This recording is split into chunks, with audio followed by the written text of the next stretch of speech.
Pizza is something that's supposed to be the one food you can't mess up. Bread, cheese, sauce, how hard can it be? But as you're about to see, some of America's biggest pizza chains have turned that simple formula into a disaster. From undercooked crusts and sketchy ingredients to scandals that shook the entire fast food industry, these chains prove that not all pizza is created equal. Today, we're going deep into the 5 worst pizza chains in America, the ones with horror stories, lawsuits, and customer complaints stacked higher than their greasy pies. But don't worry, we're not just here to ruin your appetite. We'll also show you 3 chains that are actually worth your money, where fresh dough and honest ingredients aren't just marketing buzzwords. Domino's in the late 2000s was a running joke. People didn't just dislike the pizza, they actively mocked it. The crust was compared to cardboard, the sauce to ketchup, and the cheese to something that didn't even qualify as food. By this point, Domino's had been around for decades.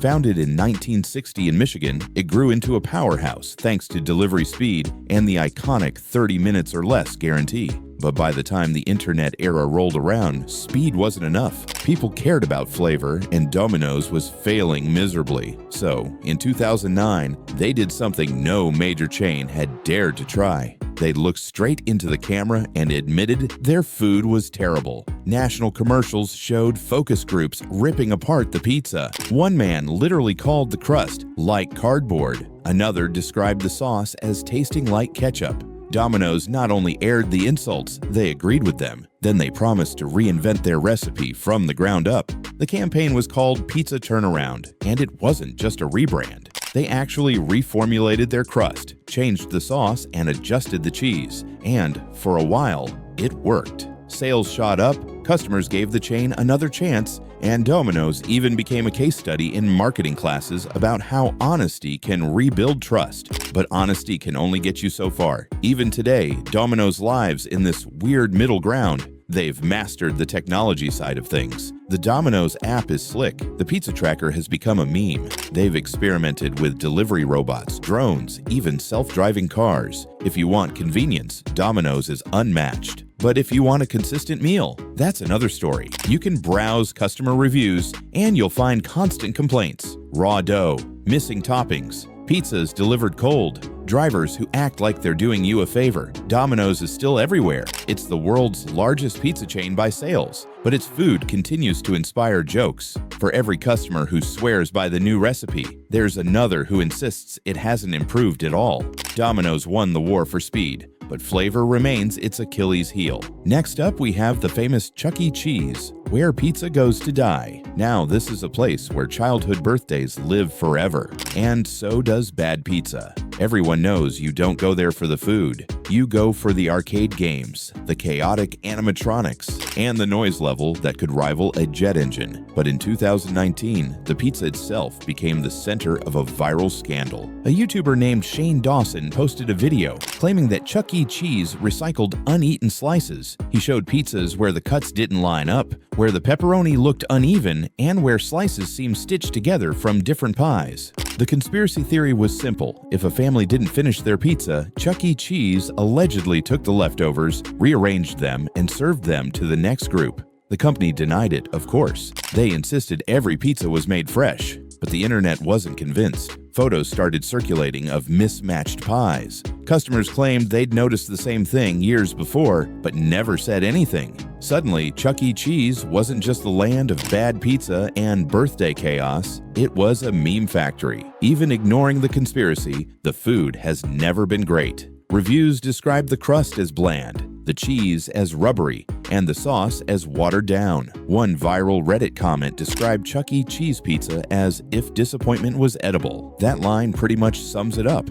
What's ironic is that Chuck E. Cheese was originally founded by Nolan Bushnell, the same guy who co-founded Atari. The idea was to combine arcade games with pizza to keep kids entertained while parents spent money. The food was never supposed to be the star, and decades later, that's exactly how people still see it. It's not where a kid can be a kid. It's where pizza goes to die. Little Caesars, home of the $5 hot and ready. On paper, this was genius. Walk in, hand over $5, walk out with a pizza. No waiting, no delivery fees, no hassle. It became the go-to choice for broke college students, big families on a budget, and anyone who just wanted something fast. But speed comes at a cost, and that cost is quality control. Little Caesars has one of the worst reputations for consistency. For every decent pie, there are stories of burnt crusts, undercooked dough, and cheese that slides off in one giant sheet. Customers have posted photos of pizzas with toppings clumped in one corner, or with pepperoni that looks like it was tossed on from across the room.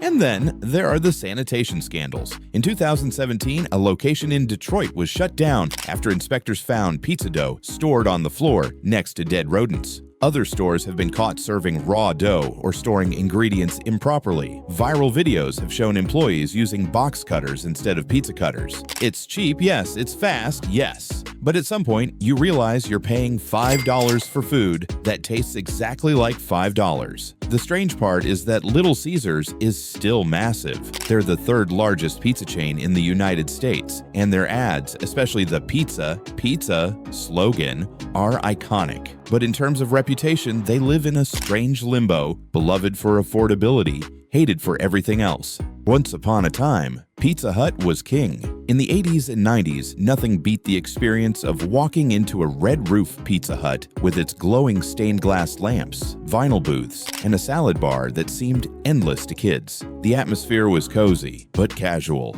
a place where families could sit down without breaking the bank. The food itself felt special. Pan pizza was the star attraction, baked in cast iron pans so it came out piping hot with a buttery crust that had just the right crunch. When the server brought it to the table, cheese stretched from the pan to your plate like it was straight out of a commercial. For kids, Pizza Hut was a party destination. Birthdays meant personal pan pizzas, arcade machines in the corner, and that little red cup of soda you could refill until your parents said stop. For adults, it was the go-to dinner outing, affordable, filling, and just upscale enough to feel like a night out. At its peak, Pizza Hut was everywhere. By the mid-90s, it was the largest pizza chain in the world. The red roof buildings were so iconic that you could spot them instantly from the highway, a beacon for anyone craving pan pizza. In many towns, Pizza Hut wasn't just another restaurant, it was the restaurant. But empires rarely last forever, and Pizza Hut's decline was slow but steady. The first cracks showed when delivery started to dominate. Domino's leaned into speed, promising pizzas in 30 minutes or less. New fast casual spots like Papa John's positioned themselves as fresher, better, trendier. Pizza Hut,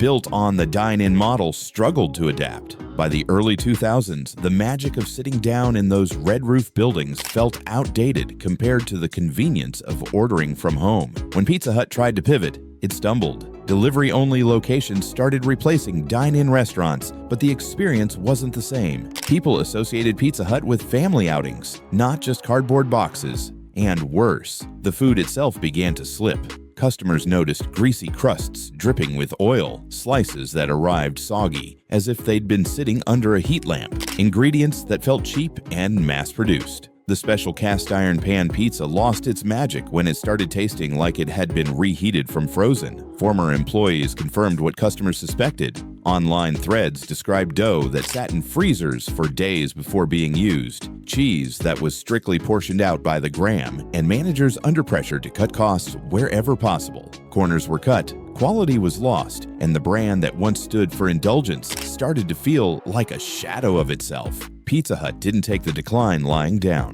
They tried everything: stuffed crust pizzas, hot dog crusts, wild topping experiments, and even international mashups designed to spark buzz. In some markets, they partnered with brands to create over-the-top limited editions. The goal was always the same: grab attention, get people to remember Pizza Hut again. But gimmicks only last so long. While other chains invested in tech and delivery efficiency, Pizza Hut seemed stuck between chasing nostalgia and chasing trends. The result was a brand that no longer knew what it wanted to be. The numbers told the story. In the 2010s, Pizza Hut started closing hundreds of dine-in restaurants in the United States. By 2020, the pandemic accelerated the collapse, wiping out even more of the old red roof icons. The company tried to frame the shift as modernization, but for many people, it just felt like the end of an era. Today, Pizza Hut still exists around the world, and in some places, it even thrives. In Asia, for example, the chain is popular, with dine-in experiences that feel closer to the old days.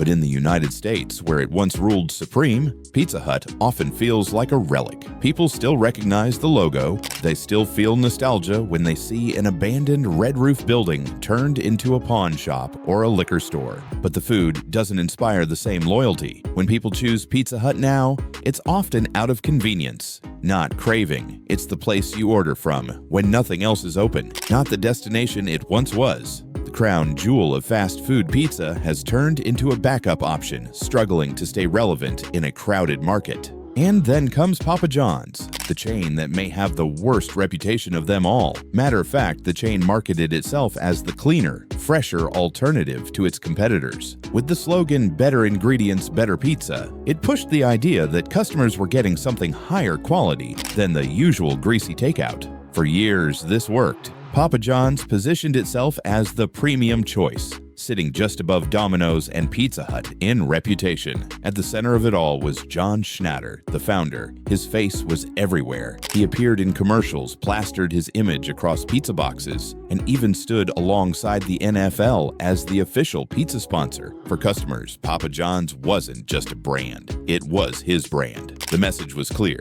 trust John and trust his pizza. But that strategy came with a risk. When the founder is the brand, the company lives and dies by his reputation. And in 2018, it all came crashing down. During a conference call, Schnatter used a racial slur. The story exploded, making national headlines. He was forced to resign. But by then, the damage was already done. The scandal wasn't an isolated event either. Even before that moment, Schnatter had pulled Papa John's into the middle of controversy. He criticized NFL players for kneeling during the national anthem, comments that immediately drew political fire. Suddenly, Papa John's wasn't just about pizza, it was about politics, identity, and a founder who couldn't stop making headlines for the wrong reasons. When Schnatter finally left, Papa John's scrambled to clean the house. They redesigned their logo, dropped his face from everything, and launched new marketing campaigns with celebrity endorsements. Shaquille O'Neal became the new face of the brand, an attempt to inject fun and repair the damage. But scandals don't fade quickly. For many customers, Papa John's was already tainted. The company became a case study in how a founder's personality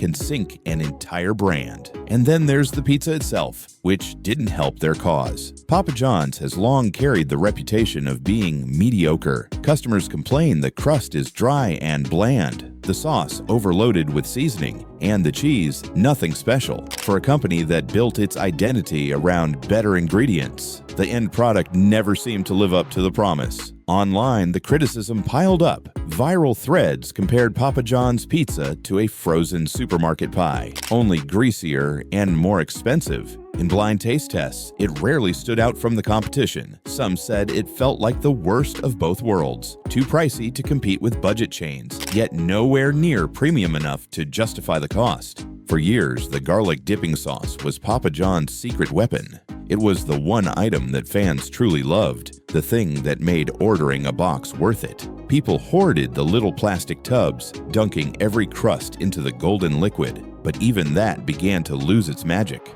Some fans swore the recipe had changed. Others said the novelty just wore off. Either way, the garlic sauce was no longer enough to carry the brand on its back. Papa John's tried stunts to win people back.